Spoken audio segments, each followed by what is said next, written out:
परमं पवित्रम् उद्ददिवाकर्णिभोज्ज्वलकान्तिकान्तं विघ्नेश्वरं सकलविघ्नहरं नमामि। नमः परमहंसास्वादितचरणकमलचिन्मकरन्दाय भक्तजनमानसनिवासाय श्रीरामचन्द्राय कृष्णत्वदीयपदपङ्कजपञ्जरान्ते अद्यैव मे विशतु मानसराजहंसः प्राणप्रयाणसमये कफवातपित्तैः कण्ठावरोधनविधौ स्मरणं कुतस्ते ध्याये नित्यं महेशं रजतगिरिनिभं चारुचन्द्रावतंसं रत्नाकल्पोज्ज्वलाङ्गं परशुमृगवराभीतिहस्तं प्रसन्नम् पदमासीनं समन्तास्तुतममरगणैर्व्याघ्रकृत्यं वसानं विश्वाद्यं विश्वबीजं निखिलभयहरं पञ्चवक्त्रं त्रिनेत्रं करचरणकृतं वा कायजं कर्मजं वा श्रवणनयनजं वा मानसं वापराधं विहितमभिहितं वा सर्वमेतत्क्षमस्व। जय जय करुणाब्धे श्री महादेव शंभो। श्रीलक्ष्मीनाथ समारंभां नाथयामुनिमध्यमाम् अस्मदाचार्यपर्यन्तां वन्दे श्रीगुरुपरम्पराम्। अञ्जनानन्दनं वीरं जानकी शोकनाशनं कपीशमक्षहन्तारं वन्दे लङ्काभयङ्करम्। भक्ति भक्त भगवंत गुरु चतुर्नाम वपुएक, इनके पद वंदन किए नासत विघ्न अनेक। बोलिए सांब सदाशिव भगवान की जय, पावन शिव महापुराण की जय। परम मंगलमय परात्पर अखिलेश्वर अचिंत कल्याण गुणगण निधान सर्वेश्वर सर्वाधिपति श्रेष्ठ आचरणवान प्रजा के सुखदाता विज्ञान के पूर्ण ज्ञाता देवाधिदेव जगत नियंता जगदीश्वर पंच तत्वोत्पादक विश्वेश्वर मंगल करता श्री सांब सदाशिव भगवान के पावन चरणारविंदों पर कोटशः नमन नतमस्तक वंदन एवं अभिनंदन। पराम्बा भगवती जगदीश्वरी शंकर शिव प्राण वल्लभा जगत जननी माँ जगदम्बा माता पार्वती जी के पावन चरणारविंदों पर कोटशः प्रणति। शिवाय शंभु शंकर भगवान का शब्दमय विग्रह शिव महापुराण को कोटि कोटि प्रणाम। समस्त भूतादिक सिया राम में सब जग जाने करहूं प्रणाम जोर जुग पाने। हम सबका यह परमो सौभाग्य कि श्रीमद् भागवत शिव महापुराण की पावन कथा को तैयार करने का सुंदर मन में विचार संकल्प लेकर के एक स्थान पर जुड़ करके इस पावन तैयारी को कर रहे हैं। अभी हम सब शिव महापुराण 7 संहिताओं से युक्त है।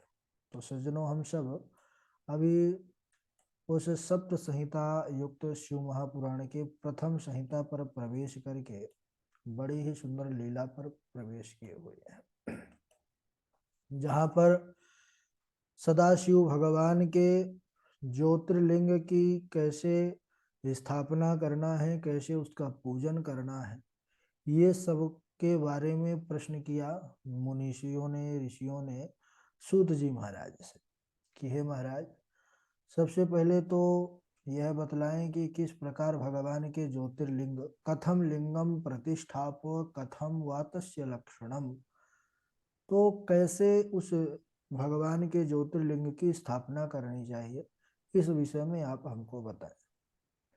कैसे कैसे उस द्रव्य से बनाया जा सकता है। तो सूत जी महाराज ने कहा कि हे ऋषियों, पृथ्वी संबंधी जितने भी द्रव्य हैं, समस्त द्रव्यों से हम शिवलिंग का निर्माण कर सकते हैं। बोले कि जलमय और धातु जो भी पत्थर है, यहाँ तक कि जो हमारी गैया मैया होती हैं, तो गो में शिवलिंग का भी निर्माण किया जा सकता है। हमने ये भी देखा कि हम अपने अंगुष्ठ को ही शिवलिंग मान करके और उसका भी अभिषेक करेंगे तो वह भी हमको बड़ा फल की प्राप्ति देने वाला है। शिवलिंग जो स्थापित करना चाहते हैं, प्रतिष्ठित करना चाहते हैं, तो जो प्रतिष्ठा करने वाले हैं उनके अंगुलियों से कम 12 अंगुल का प्रमाण यहाँ पर शिव पुराण पर बताया गया है। बोले कि जिस धातु या द्रव्य से शिवलिंग का निर्माण हो उसी द्रव्य से उसका पीठ भी बनना चाहिए, यह अनिवार्य है। चाहे चल प्रतिष्ठा हो चाहे अचल प्रतिष्ठा हो, लेकिन बस यह नियम बाण लिंग पर लागू नहीं होता है। लिंगम बाण कृतम बिना। और परिमाण तो हम कल देखे ही कि लिंगम प्रमाणम कर्तृणाम द्वादशांगुलमुत्तमम। सबसे पहले सुंदर एक गर्भगृह बनाना चाहिए।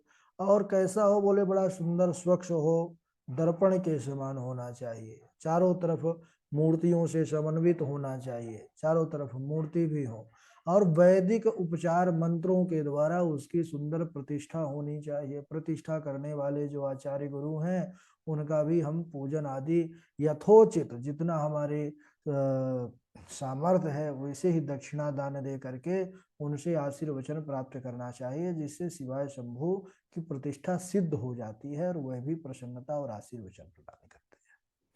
फिर बात आती है कि प्रतिष्ठा का फल तो बहुत बताया गया है, लेकिन प्रतिष्ठा के बाद पूजन भी उतना ही अनिवार्य है। बोले कि शिवलिंग जब हम कोई मंदिर या देवालय का निर्माण करते हैं तो जो अंदर है, चाहे वह शिव जी का प्रतिमा हो, विग्रह हो, चाहे उनका ज्योतिर्लिंग हो या फिर अन्य देवताओं का स्वरूप हो, तो सबसे बड़ी बात यह है कि उसका पूजन नित्य प्रति हो रहा है या नहीं, है ना। अगर हम केवल मंदिर बनाने तक ही सीमित रह गए, उसको बना करके स्थापित करके अब वहां पर कोई पूजा करने वाला नहीं है, सुबह शाम का देख दीपक धूप जो दिखाने वाला नहीं है, तो उससे अपराध भी लगता है। फिर बोले कि जो शिवाय शंभु का ओम यानी प्रणव से ही जो भगवान, ओम तो जो प्रणव है ये कैसे प्रकट हुआ, इसको हमने सब सुना श्लोकों के माध्यम से, कैसे भगवान के चारों मुख और पंचम मुख से यह 5 अवयवों से मिलकर के ओम का प्राकट्य हुआ, प्रकटीकरण हुआ।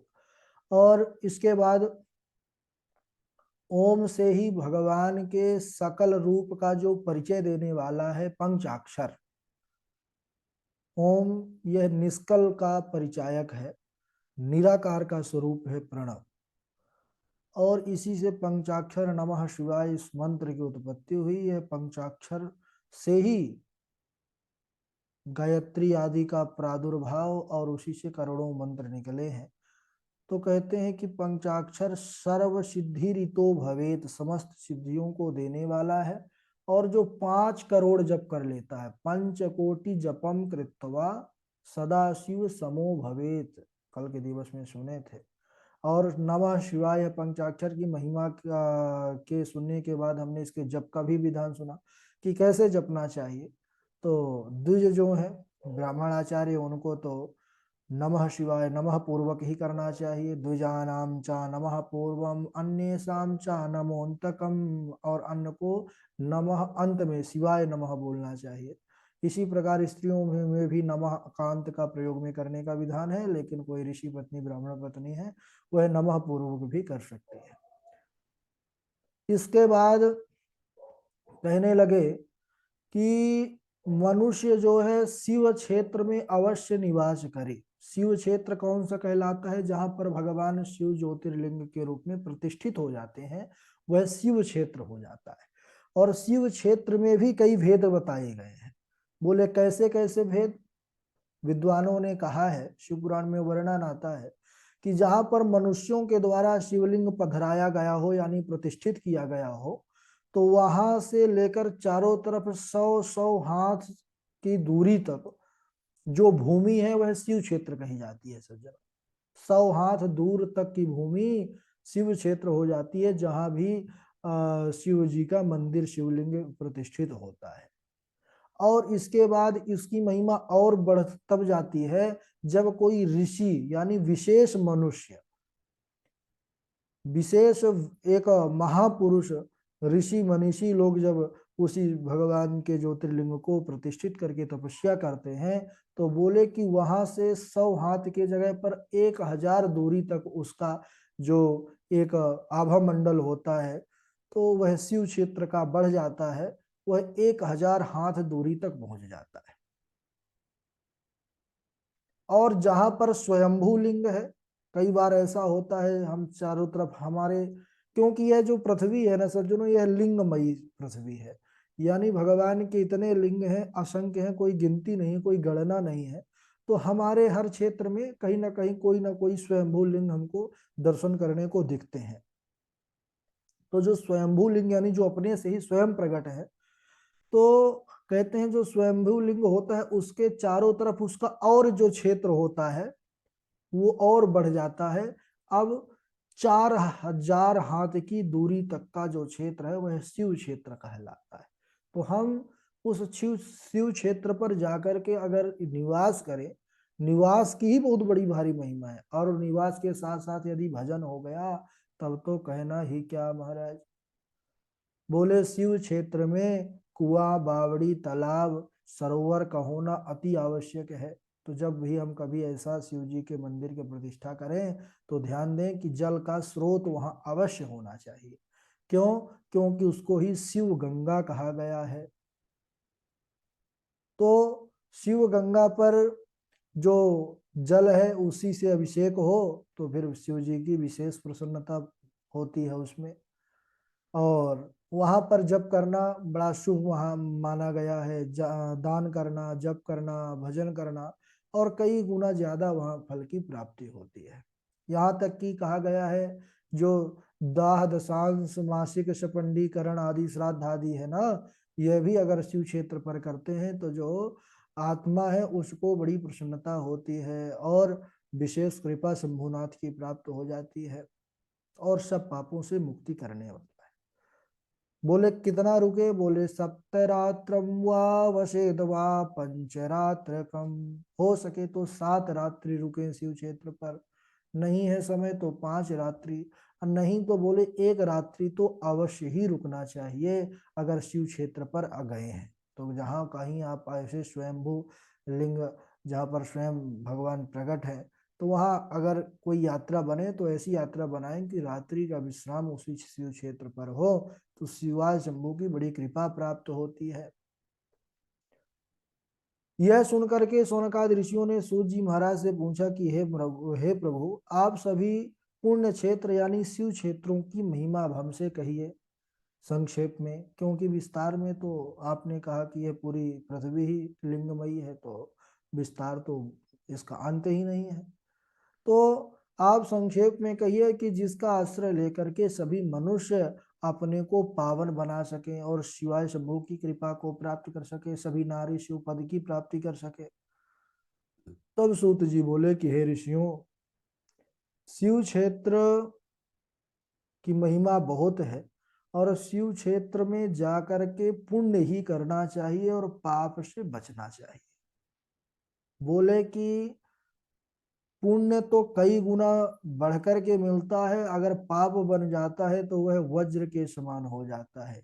अन्य जगह पाप करेंगे तो पुण्य क्षेत्र पर विनश्यति, वो नष्ट हो जाएगा, लेकिन अगर शिव क्षेत्र में ही पाप हम कर रहे हैं तो फिर वह कहते हैं कि उसका नाश नहीं होता है।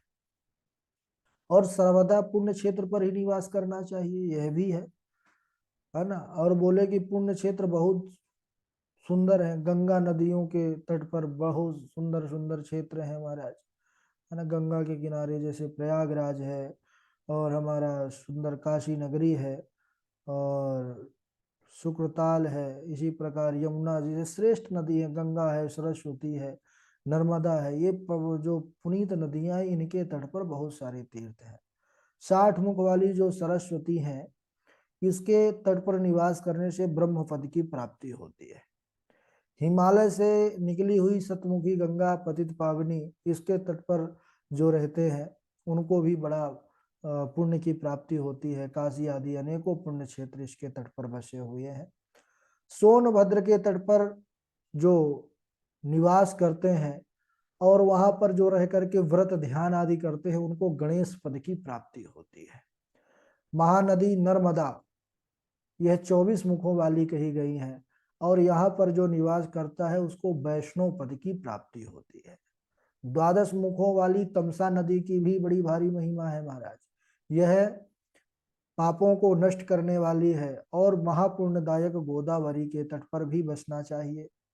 वहां तो कहते हैं ब्रह्म हत्या जैसे जो बड़े घोर पाप है उससे भी वह मुक्त करने वाली नदी है, और पुण्य लोक को देने वाली नदियां हैं। इसके अतिरिक्त कई नदियां हैं। भारतवर्ष तो महाराज तीर्थ और सुंदर पवित्र नदियों का एक संगम है। कृष्ण वेणी है, विष्णु लोकदायिनी, तुंगभद्रा है, ब्रह्म लोकदायिनी, स्वर्ण मुखरी जो नौ नौ मुखों वाली कही गई है।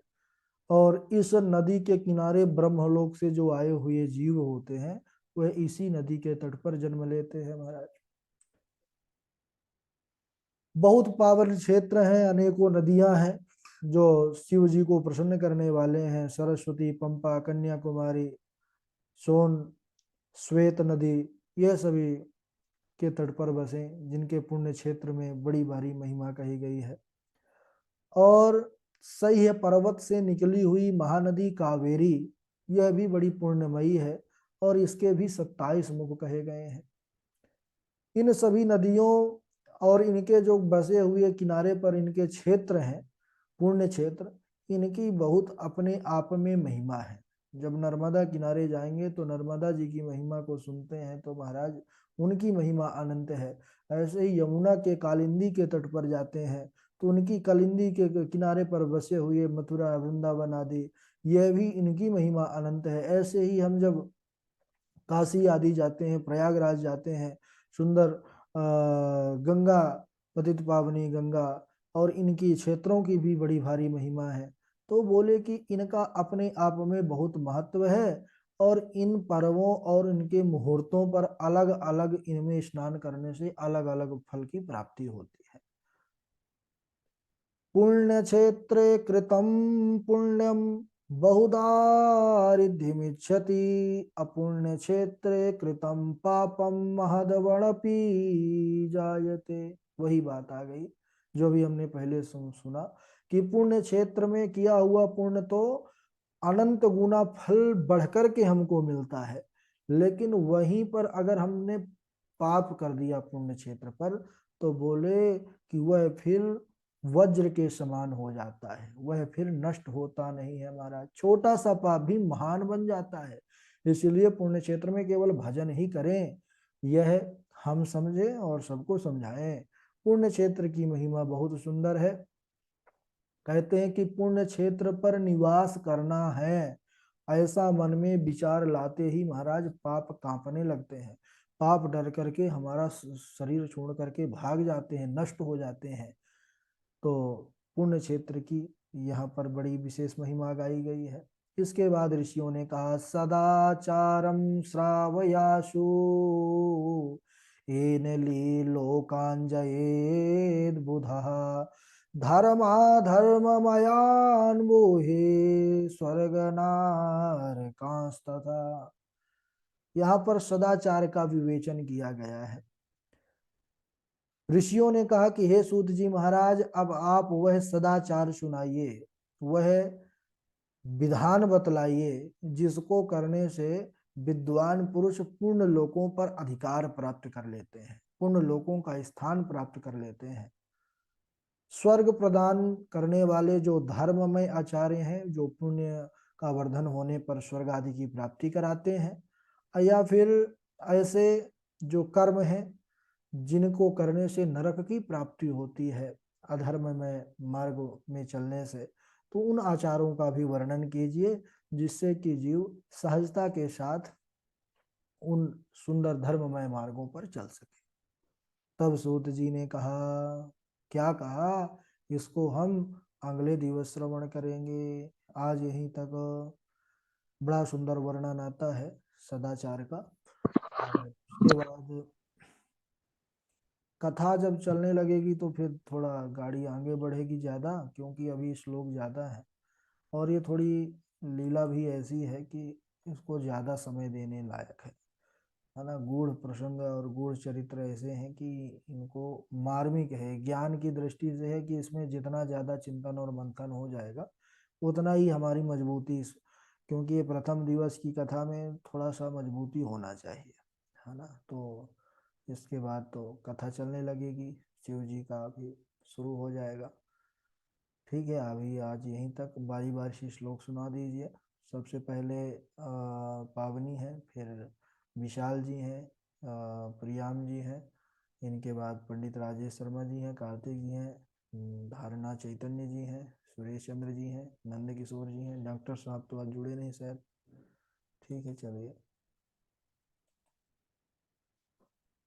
राधे राधे गुरु जी अभी ग्रुप पे मैसेज आया था हरियत भैया जी का, वो जोड़ नहीं पा रहे हैं अभी। आया था मैसेज, हमने देखा था। और तुरंत जब ऐसा हुआ करे कि जुड़ नहीं पा रहे हैं, तो ये दोबारा वही लिंक आप उठा करके कॉपी करके ग्रुप पर भेज दिया करिए।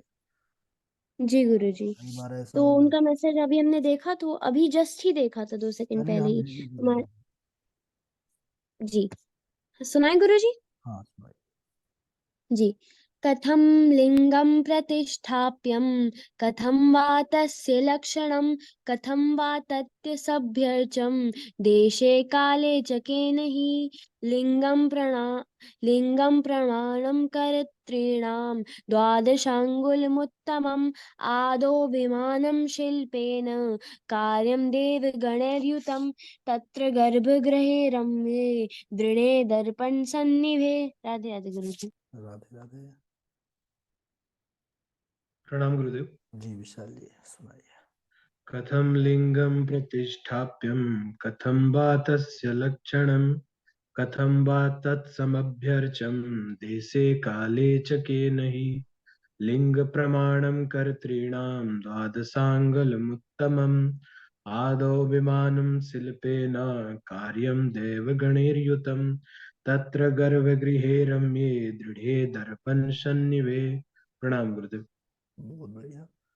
विशाल जी के बाद पंडित राजेश जी। गुरु जी प्रणाम। जय सीताराम।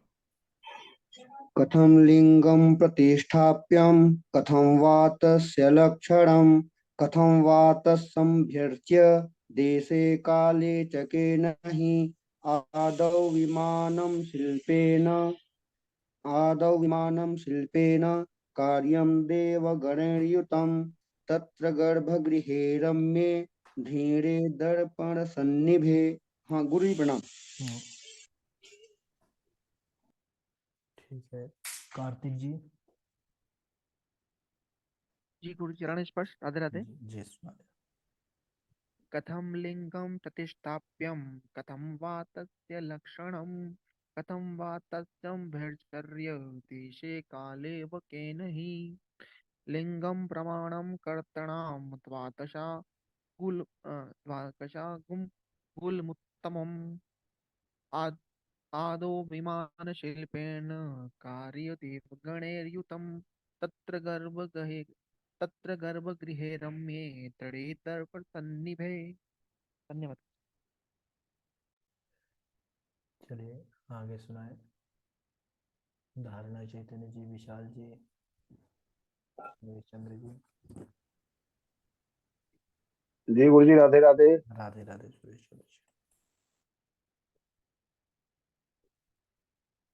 कथं लिंगं प्रतिष्ठाप्यं, कथं वा तस्य लक्षणं, कथं वा तत्सम्भर्चय, देशे काले वकीलचकेन हि आदौ विमानं शिल्पेन कार्यदेव गणैर्युतं तत्र गर्भगृहे रम्ये दृढे दर्पणसन्निभे स्त्रीणां च केचिदीक्षन्ति नमोऽन्तं च यथाविधि पंचकोटिं जपं कृत्वा सदा शिव समो भवेत्। जी गुरु जी राधे राधे।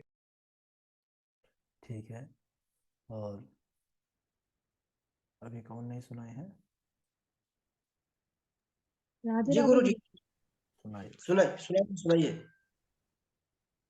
जी।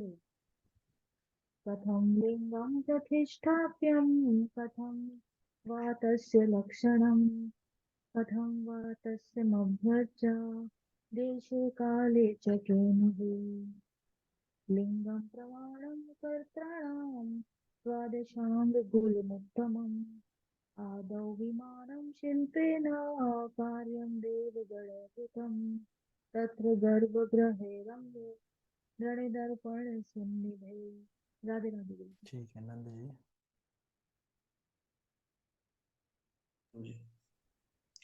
कथं लिंगं प्रतिस्थाप्यं कथं वा तस्य लक्षणं कथं वा तस्य संभर्च देश काले च केन हि लिंगं प्रमाणं करित्राणां द्वादशाङ्गुलमुत्तमम् आदौ विमानं शिल्पेन कार्यदेवगणैर्युतं तत्र गर्भगृहे दृष्टिदर्पण सन्निभे। हरि ओम गुरु जी। हाँ ठीक है, धारणा चैतन्य जी। आचार्य जी। कथं लिंगं प्रतिष्ठाप्यं कथं वा तस्य लक्षणं कथं वा तत्समभ्यर्च देशे काले च केन हि लिंगं प्रमाणकर्तॄणां द्वादशाङ्गुलमुत्तमम् आदौ विमानं शिल्पेन कार्यं देवगुणैर्युतं तत्र गर्भगृहे रम्ये दृढे दर्पण सन्निभे। राधे राधे। ठीक है, चलिए आज वक्तव्य कौन करेगा? मैं करूंगा गुरु जी। ठीक है, स्वागत है नंद जी।